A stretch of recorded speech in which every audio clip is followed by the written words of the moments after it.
ক্ষেত্রে আপনার গ্রাম পঞ্চায়েত কী ব্যবস্থা নিচ্ছে? এটা কলকাতায় চলছিল।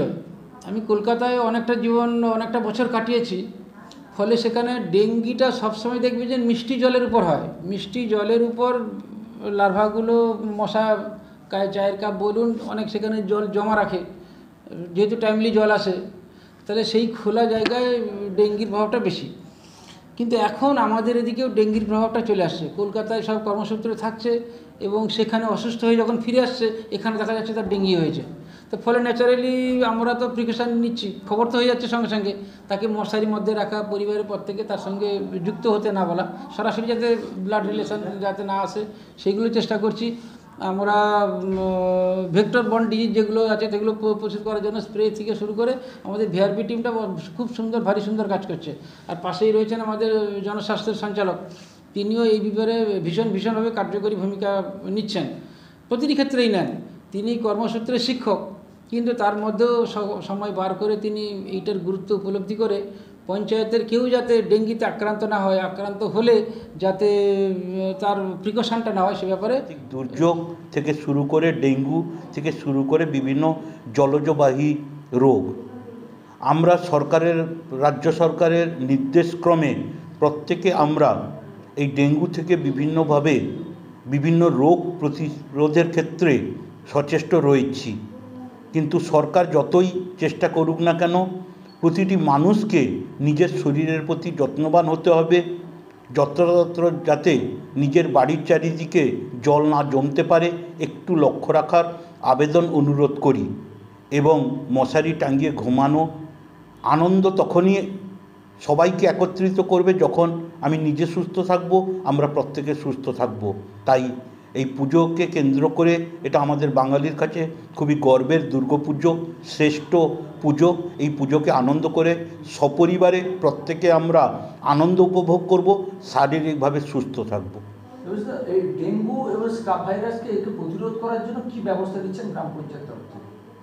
বিগত কয়েকদিন পূর্বেই রাজ্য সরকারের নির্দেশে আমাদের এগরা 2 ব্লক অফিসে বিডিও সাহেবের উদ্যোগে ভিআরপি সহ আমাদের এই উপসমিতি, শিক্ষা ও জনস্বাস্থ্য উপসমিতির একটি মিটিং হয়।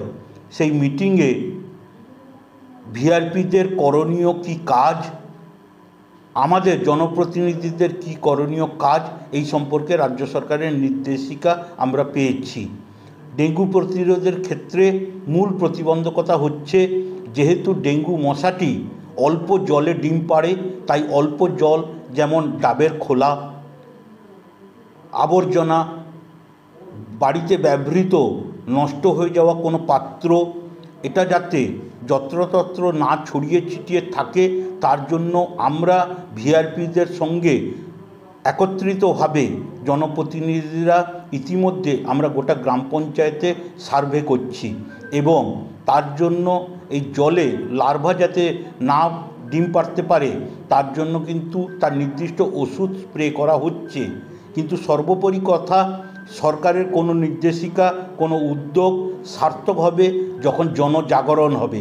তাই জনগণের প্রতি আমাদের বিনীত অনুরোধ, আমরা জনগণকে বিভিন্নভাবে সতর্ক করছি, সচেতন করছি যে যাতে অল্প জল জমতে পারে, এই সমস্ত উপায়গুলো না থাকে আপনার বাড়ির চারপাশে, পরিবেশে যাতে না থাকে, তার জন্য জনগণকে নিয়ে জনপ্রতিনিধিরা ভিআরপি বন্ধুদের সাথে এক হয়ে ইতিমধ্যে আমরা বিভিন্ন বাসুদেবপুর গ্রাম পঞ্চায়েতের সর্বত্র আমরা ড্রাইভ দিচ্ছি। সুস্থ থাকব সেই লক্ষ্যে বাসুদেবপুর গ্রাম পঞ্চায়েতের সমস্ত সদস্যরা সঙ্গে শিক্ষা ও জনস্বাস্থ্য সঞ্চালক সহ এবং ভিআরপি বন্ধুদের উদ্যোগে আমাদের কর্মসূচি আমরা গত কয়েকদিন আগে করেছি এবং বিভিন্ন জায়গায় সচেতনমূলক প্রচারও করেছি যে আপনারা আবর্জনা কোথাও জমা রাখবেন না এবং ঘুমানোর সময় আপনারা সতর্ক থাকবেন, মশারি না টাঙিয়ে ঘুমোবেন না, সেই দিকে আমরা সচেতন প্রচারও করেছি। অতএব সবার কাছে বার্তা, আপনারা সবাই সুস্থ থাকুন এবং পুজোর কটা দিন আনন্দ করুন। ব্লিচিং এবং ফিনাইল এইগুলো কী ধরনের দিচ্ছেন আপনারা? আমরা যেখানে অনেক আবর্জনা জমা হয়েছিল সেখানে পরিষ্কার করে আমরা ব্লিচিং ও ফিনাইল আমরা সেখানে স্পটে আমরা স্প্রে করেছি এবং আমরা নজরদারিও রাখছি যাতে বড় ধরনের কোনো আবর্জনা স্তূপ না থাকে সেগুলো সরিয়ে ফেলার জন্য আমরা নজরদারি রাখছি। নেক্সট প্রশ্ন হচ্ছে যে